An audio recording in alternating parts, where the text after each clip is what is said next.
Hey, how's it going? I'm Kyle Brown with Clawhammer Supply. In this video, I'm going to talk a bit about our 304 stainless steel 10.5 gallon brewing system, and then I'm going to show you actually how to put it together. This system is what a lot of people will call a brew in a bag or a BIAB system. Essentially, it's a single kettle system. So, as opposed to your traditional brewing setup where you have 3 kettles, a hot liquor tank, a mash tun, and a boil kettle, you only have 1 kettle and you're doing all of those things in this 1 kettle, and that is made possible by this 304 stainless steel grain basket, a hot basket, a digital controller, and a pump. The system is much more space efficient than your traditional setup because there's only 1 kettle as opposed to 3. It's more time efficient because of the auto temperature settings on this digital controller. You also spend less time transferring liquid from one vessel to the next.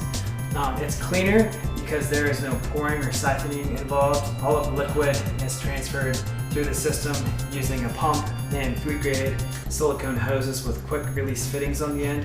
And it's much more precise and easier to operate again because of the controller. In fact, a lot of homebrewers are moving towards systems like this one, single kettle systems, because they allow you to brew world-class beer in less space, with less mess, with greater precision and greater consistency. Speaking of beer, before I get started with this assembly, I'm going to pour one for myself. Alright, this is a juicy IPA that we actually brewed with the Clawhammer system, and it turned out really nice. So I'm going to get started here with the assembly. The first thing I think I'm going to do is outfit this kettle. This assembly guide here assumes that you're using this digital controller. If you're going to use an analog controller, I'll point out the differences where I can. The first thing I suppose I'll install here is this temperature probe. If you are using the analog controller, that plugs directly into the heating element. There is no temperature probe, so this is the first difference. Just a general rule. Anything with threads on it that you're installing in this system, it needs thread tape. You can purchase that from us, or you can get it at a hardware store, whatever. It should be high temperature, chemical resistant, and you absolutely have to have thread tape on anything you install just so you ensure there are no leaks. The first thing I want to install here is this digital temperature probe. Our temperature probe is highly accurate temperature probe, within like 1/10 of a degree or something crazy like that. So this is a very high quality temperature probe. Just throw that out there. Alrighty. So there are 2 smaller ports on the front of the kettle. I'm going to install it in the one that's a bit closer to the heating element port. So I've wrapped the temperature probe with thread tape, and I'll just hand screw it in here. I'm going to tighten it down with channel locks. Okay, the next thing I'm going to throw in here is one of these miniature ball valves. That actually connects to the male NPT to male quick disconnect. These are the next 2 fittings that you'll need. The male to female mini ball valve goes on first, so I'll go ahead and wrap that in tape.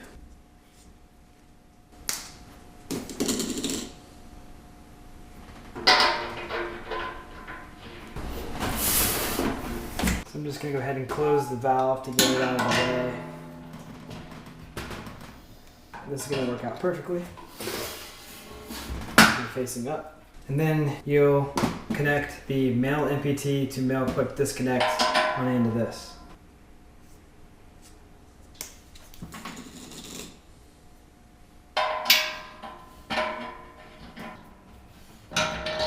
Alright, all valve installed. Here is the temperature probe. Okay, the next thing I'll install here is the heating element. Just a note, these heating elements come unassembled. You have to assemble this as well, but I'm going to do that in another video. Watch the heating element assembly video to figure out how to assemble the heating element. In this video, I'm just going to show you how to put the heating element into the kettle. First things first, put the silicone ring on the ferrule and snug it up there. You just swing this screwdriver and screw it down. Okay, the last thing we're going to do on the kettle is install the spray nozzle in the lid. So you'll need the spray nozzle, a female MPT to male quick disconnect, the metal washer and the silicone washer. So we'll put the metal washer on, then the silicone washer, and we'll pop that through the lid here. And we'll just screw the quick disconnect on. This fitting actually does not require thread tape. I mean, if you could, you could if you wanted to be really anal about it, but it's not a watertight connection here. So that's all that's required there. Just hand tighten that and you're good to go. All right, and the last fitting in the kettle here is the filter sock. That actually gets installed on the back side of the nozzle here with the mini ball valve on it. This fitting does not need thread tape either. Sticking it in the female fitting, and you just screw it all the way in, hand tighten it, and you're good to go. Let's go ahead and knock out the heat exchanger next. This fittings assembly here is what allows you to attach the inline thermometer for the wort out into the fermenter into the wort plate chiller. So first thing you're going to want to do is take this fitting cross. There should be one open port. We'll thread tape the thermometer and we'll screw it into here.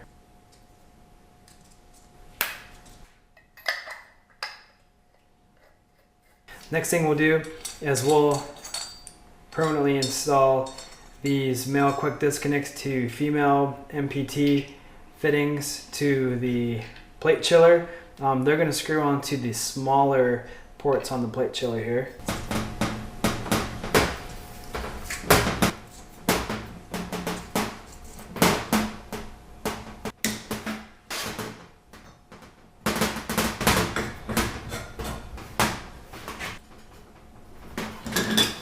Okay, now that I have these permanently installed and this assembled, I'll just go ahead and attach the thermometer to the wort out port. And we're done. Okay, the next thing we'll assemble here is the pump.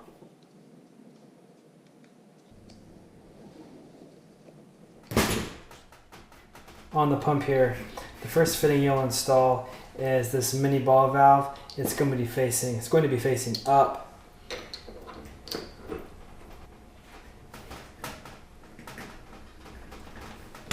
You run your thread tape in a clockwise direction when looking straight at the fitting.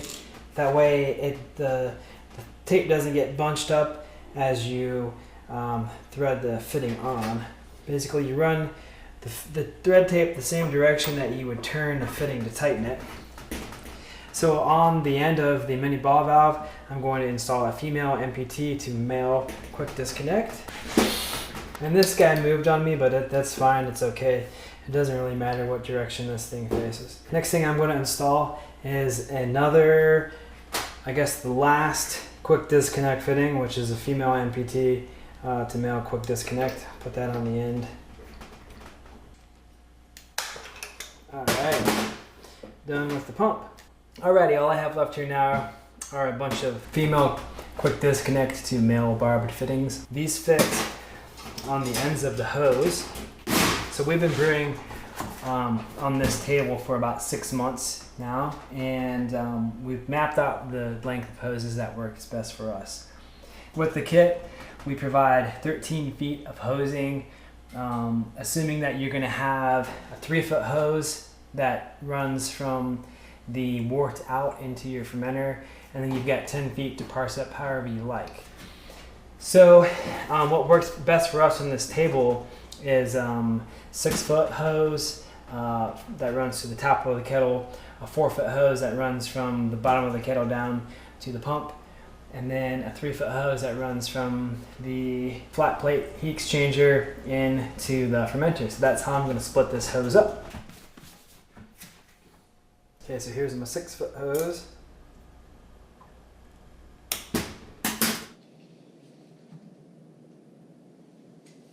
Here are my 4-foot and my 3-foot hoses. Alrighty, I'll start with the 6-foot hose.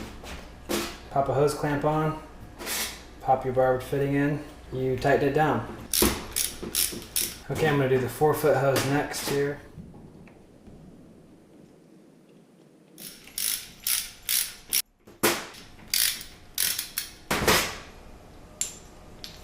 So the last piece of hose here, the shorter one, the 3-foot section, only has one fitting on the end. The other one does not have a fitting. The only purpose of this hose is to transfer wort from the wort chiller into the fermenter, and you don't need fitting on the end of this hose to do that.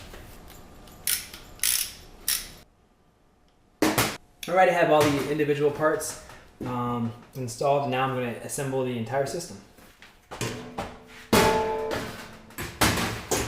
Okay, like I mentioned, this is just for the wort chiller. We don't need this right now, nor do we need the wort chiller. But I'll show you how the system would be hooked up as if you were going to make a batch of beer. Really, if you want to see how the entire thing works, you just watch one of our brewing videos, of which there are many, on our website and on our YouTube channel.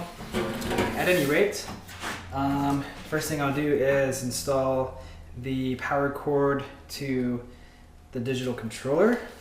So there are 3 outlets on the digital controller here. The power cord plugs into the female end of the power cord, plugs into the controller, and the male end plugs into the wall. Couple things to note here. This controller says GFCI power. That means this should only be plugged into a GFCI outlet. Most kitchens in newer houses have GFCI outlets. If you don't have a GFCI outlet in your kitchen or the area where you will be brewing, buy a GFCI adapter. You must plug this into a GFCI outlet. Safety. I think the next thing we'll do is, I guess we'll plug the pump into the digital controller. And the pump is going to go down. We generally put it on the floor while we're brewing. And the pump plugs into the outlet that's labeled pump on the controller. Next, I'll take the longest of the hoses and I'm going to plug one of the quick disconnects onto the lid, the spray valve on the lid, and the other one will get plugged into the pump. Right, so the way this pump works out, this is the inlet on the pump, this is the output, right? So we're circulating wort from the bottom of the kettle down through the spray nozzle. So this guy gets hooked on the outlet. While I have this up here, I'll take my 4-foot hose. I'm going to attach one of the quick disconnects to the pump inlet. The other one I'll attach to quick disconnect here on the front of the kettle. And I'm going to rotate this thing around and put this pump on the floor. Alright, the next thing I'll install is the temperature probe communicator wire here. So one end gets plugged in to this guy, and there's actually a little notch on this, and you want to line it up with the notch here. That gets plugged in there. And the other end of this actually gets plugged into the controller.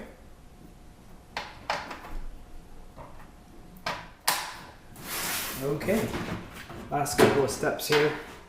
So the element in the kettle here actually gets plugged into the controller, obviously where it says element. So we'll plug that guy in there. And last step, I'll install a grain basket in the kettle here.